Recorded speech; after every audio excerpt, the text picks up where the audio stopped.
Good morning, Galilee family. Welcome to Friday Prayer Focus. It's early and I am tired. We got back yesterday from a family trip out of the country. We had the two little guys with us. You've met them. We were supposed to come back Saturday. And so on Thursday afternoon, we went and had our COVID test. And I'm praying beforehand that we all turn out negative. And I went to Romans 12:2. It says, "Do not be conformed to this world, but be transformed by the renewal of your mind, that by testing, COVID testing, you may discern what the will of God is."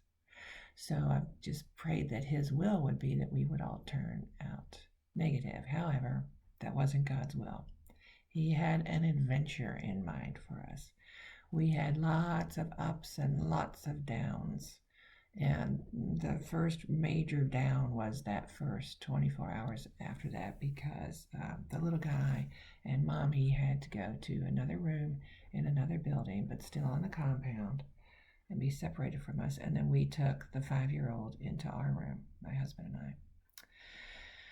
So that scuttled lots of plans, and there were tears shed. The little 5-year-old didn't understand why he couldn't see mom or his brother, who's his best friend.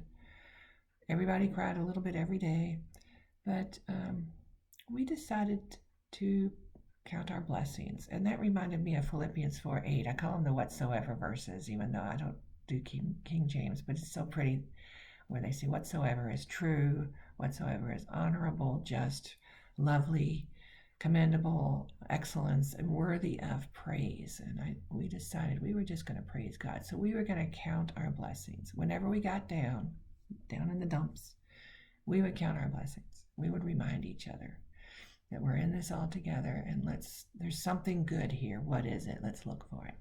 And we found it. There was lots of nice, really good things that happened. But we wanted Mommy and Dodge out of that room. So lots of haggling back and forth daily, lots of promises that weren't kept. And again, just counting our blessings. And so finally, comes the day where they can be retested. That was this past Tuesday.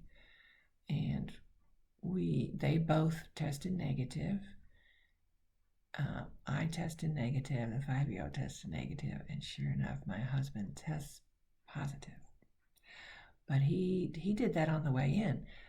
I mean, on the first test on, what day was that? Thursday. And so he took another test and he was negative, because his positive was really light. They use that little line.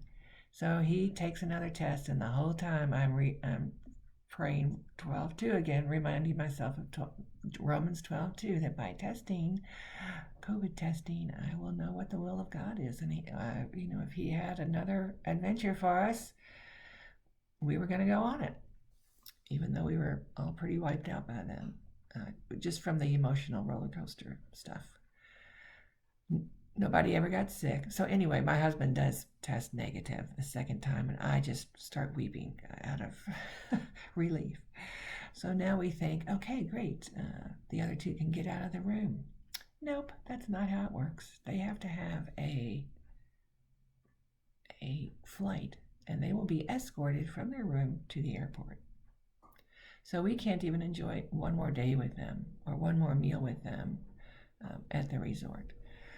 So more ups and more downs, but we have 5 and lots of attempts to get out. The little 5-year-old and I did go Saturday, but when you can't fly with you cannot fly internationally with a kid who isn't yours. They don't like that. Highly frowned upon. So we were turned away. They said Mommy had to come and give the okay. Well, Mommy can't come. She was in a room being held in isolation. So then we were going to have to get a lawyer. Anyway, just lots and lots of details, ups and downs, one step at a time, another step, just roadblocks the whole way. And the 5-year-old says, "Granny, I think this is Satan trying to ruin our vacation." I said, "I think you got that. So let's count our blessings again." And he was so cute, he would actually take his fingers and be thinking about things. And he'd go, "Oh, yeah, nice." So we did start a nice new habit of counting our blessings. So now, here we are. We got the 5 negatives. Everybody's on the same flight.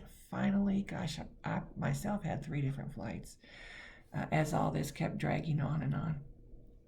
Cancel, rebook, cancel, rebook, and that wasn't easy because lots of roadblocks. So then Philippians 4:6 popped up. Do not be anxious about anything, but in everything, by prayer and supplication, and with thanksgiving, let your requests be made known to God. So we just kept thanking God for a special time with our 5-year-old. We can't arrange stuff like that. Only God can.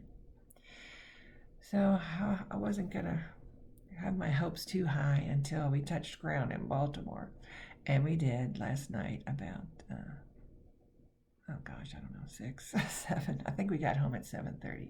I'm not sure. So I'm calling this series "When It's Positive to Be Negative."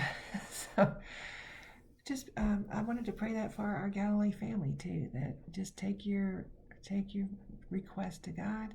It may look like everything's going wrong. The world's against you. People can't do what they say they're going to do, but God knows all that. He just had this great adventure for us. So, and we wrote it.